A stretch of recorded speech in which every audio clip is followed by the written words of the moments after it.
All right, today what we're going to be talking about is comparing quadratic functions. So the first part is just taking two quadratic functions and we're going to look at the maximum value. So Shelley compared the maximum value of the function f of x equals negative 2x squared plus 8x plus 2 to the maximum value of g of x, which is graphed. So that's this one right here. So for the maximum value, you're going to look at the y value of your vertex. So in order to do that from the equation, from the f of x equation, we're going to take our equation and we're going to do x equals negative 2b, or negative b over 2a, which is going to find your axis of symmetry. So remember when you're doing this, you're taking a is negative 2, b is positive 8, and c is 2. So you're taking the negative, whatever your b value is, which is positive 8. And then it's 2 times a, so it's 2 times negative 2. Then when you go ahead and simplify that out, you'll get negative 8 over negative 4, which equals 2. So our axis of symmetry is x equals 2. But that's not what it's asking for. We want the y value. So what we now have to do is we have to take this value, which is our axis of symmetry, and we're going to substitute it into your equation wherever you see x. So remember, whenever you substitute things in, make sure you put parentheses around it. So we're substituting this into here and here of our original equation. All right, now remember, when you're solving this, you do the exponent first, which is 4, and then you go negative 2 times 4, which gives you negative 8. And then 8 times 2, which is 16, and bring that 2 down. So y is 10. So in this case, the maximum value of f of x is 10. Now, for the maximum value of the graph, all we got to do is look right here. And I already wrote the ordered pair for you, but remember, you go from 3 up to 9. So the ordered pair is 3, 9, and all we're doing is looking at the y value, which is 9. So the larger would be this one, which is 10. All right, so now this one for number 2, I'm just going to get you started, is you're going to take your equation, and we're trying to figure out which one of these graphs fits that equation. Well, one of the things I look at is I'm going to look at the a value. If a is positive, it's going to open up like that. If a is negative, it's going to open down. So right now, let's look here. This is a positive 1 for a, so it's going to open up. So right away, I can cancel out that one.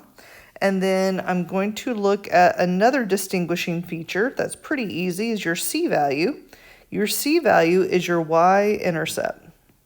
So we already said no to that one. So let's look at the y-intercept here. Well, that's negative 2, but this is positive 2. So it can't be b. This one is also negative 2, and that's a positive 2. So it can't be c. And this one is d. So this would be the correct answer, because this y-intercept is positive 2.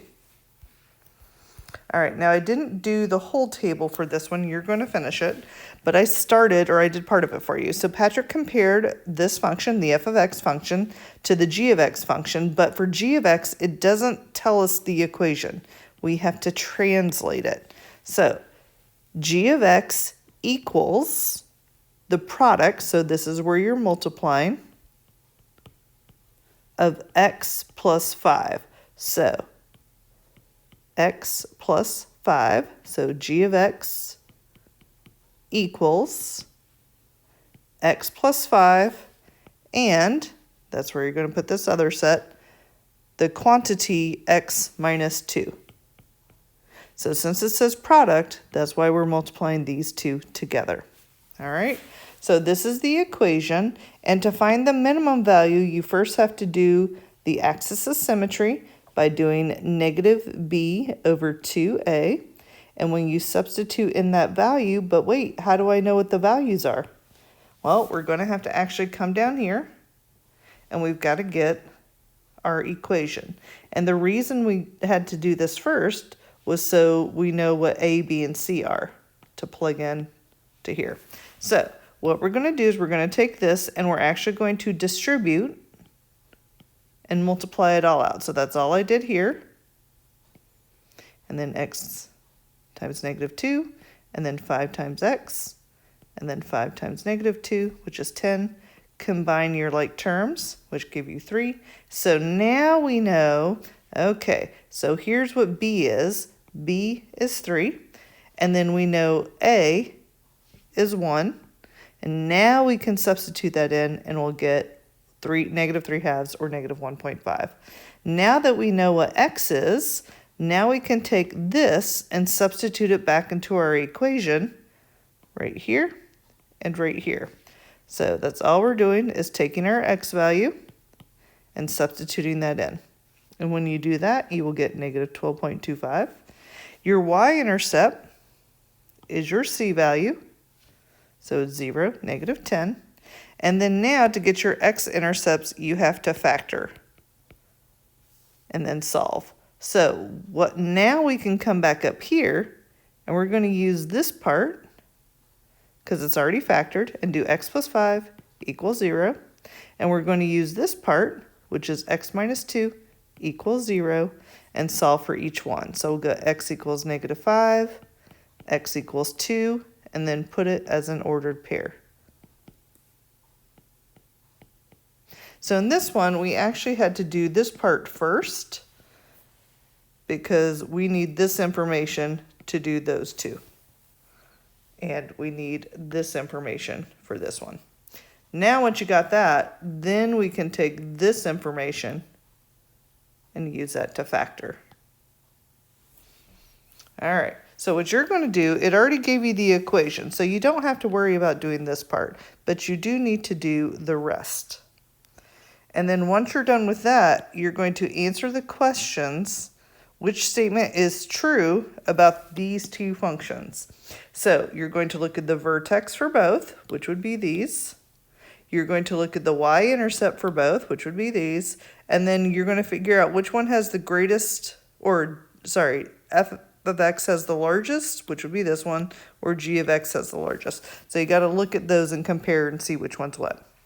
All right, this next one for 4 and 5, I did number 4 for you. You can actually use Desmos on this one. So what you're going to do is you're going to type in this equation, and you're going to type in this equation, and wherever they intersect is the solution. So here, you can see I typed in the first equation, and then I typed in the second equation. And then once you get here, you'll see gray dots. If you just press on the gray dots, it's going to pull up the ordered pair. And so that was super easy. All you got to do is type it in and figure out wherever they intersect, that's the solution. And then that's what I put right here.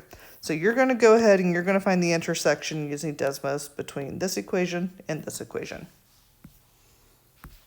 All right, now on the back side, there's a table. So it's just a reminder, this is all review. We're just comparing these 4 different equations. So remember, you have your y-intercept, which is where it crosses the y-axis.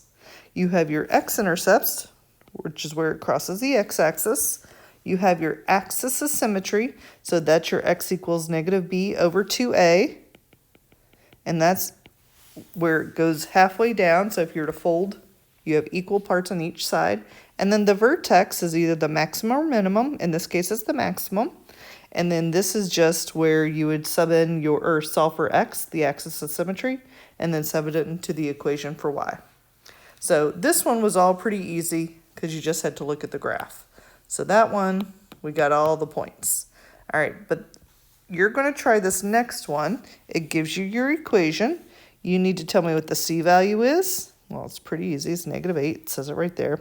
Now here, you're going to have to factor. So take this, set it equal to 0, and then factor. And remember, you want to do your x method where it's a times c and then plus b. So use that, and then once you get this, sub in x, or sorry, once you get this, that's your ordered pair. Then you're going to find your axis of symmetry, and then once you get your axis of symmetry, plug it into this equation to get your y value. All right, so I did this one here. So this one is not in standard form. So this one is in factored form. This one is in standard. Okay, so factored form, what I did first was I'm going to distribute, and then I'm going to distribute here, and then I'm going to combine my like terms, and then don't forget to bring that 2 down. So now that I have my trinomial, now I'm going to distribute the 2 to each term, so I get 2x squared minus 4x minus 6. Now this is in standard.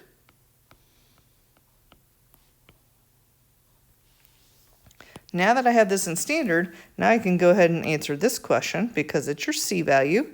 So we know A is 2, B is -4, and C, I'll write those in. So A, B, C. All right, so now we can go ahead. I know your C value is -6, so that's your y-intercept. Now this one is actually pretty easy because this is already factored. So all I have to do is take x plus 1. Oops, did I write x minus 1? I did. I wrote the wrong number. Okay, so let me just switch this. See, sometimes if you make mistakes, that's okay. Try to catch yourself when you come back. All right, there we go. All right, let's make sure I wrote this correctly. X minus 3 equals 0. Okay, yeah, we're good there. Okay, so now I know that my x-intercepts, once you set them equal to 0, you're going to do the opposite, and then you'll get x equals -1. So now that I know that, I know my x value is -1 and my y is going to be 0. And then you're going to do the same thing here. You're going to do the opposite to move it to the other side. And I get x equals 3. So your x value is 3, and then your y value is 0. So these are your x-intercepts. All right, so now for your axis of symmetry, you're going to do x equals -b over 2a. So we said b is -4. So it's negative. Remember, you're always substituting in -4. People see a negative and forget that we're substituting in -4 here. So it's a -4, which gives you +4. And then it's 2 times a. Well, we said a was 2, so it's 2 times 2, which is 4. So 4 over 4 equals 1. So your axis of symmetry is x equals 1. All right, now to get the vertex, we take our axis of symmetry and we're going to substitute it into our standard form. So our standard form, we're plugging in 1 there, we're plugging in 1 there. So make sure you substitute this in here and here. Now remember, when you're solving this, you're going to do this part first. So it's really 2 times 1, which gives you 2, and then 4 times 1, which is -4, and don't forget the -6. So then you're going to get y equals -8. So we already said 1 is your x value, and we said -8 is your y value. All right, you're going to go ahead and you're going to try that one. That one for factoring, you're going to have a GCF. So it's not necessarily the X game. This one we had to do an X game. This one you could just do GCF. All right, now for this one, I did the no calculator for you. You're going to do this part, but you can use Desmos or a calculator. So for the no calculator, we're taking your equation. And remember, it says when does it hit the ground? That's going to be your x-intercept. And when it's your x-intercept, you're going to make it equal to 0. And then we solved it by factoring out -16t because that's the GCF. And then whatever is left over is in the parentheses. So now I'm going to take this and I'm going to set this part equal to 0 and this part equal to 0. And then when you solve it, I get t equals 0 and t equals 4. So we can't use 0 because that doesn't make sense. So your answer is 4 seconds. Now that we've got that, now we're going to look at this next one. It says when. When is your keyword and maximum is your keyword. So when it says when and maximum, you're looking at the x value of your vertex. So we're going to do our axis of symmetry. And I've got x equals -b over 2a. So I'm taking my a value is -16. B value is 64. C value equals 0 because we don't have it, but we don't need it in this equation anyways because it's not asking for a y-intercept. All right, so now let's go through, and now I'm going to substitute in negative 64 over 2 times A, which is negative 16. You get negative 64 and negative 32, which equals 2. So your axis of symmetry is your x equals 2, but that's the when, so that would be 2 seconds or 2 whatever the label is. And then now your what maximum, this is going to be your y value of your vertex. So we're taking this and we're substituting it in to your original equation and you're solving. So again, remember, when you're solving this, you're going to do the exponent part first, which gives you 4. Then you multiply by negative 16. So you're going to get negative 64, and got 64 times 2, which is 128.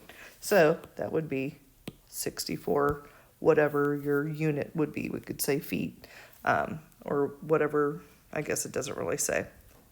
All right, go ahead, and I want you to try this one, but you can use Desmos. And then that is comparing quadratic functions.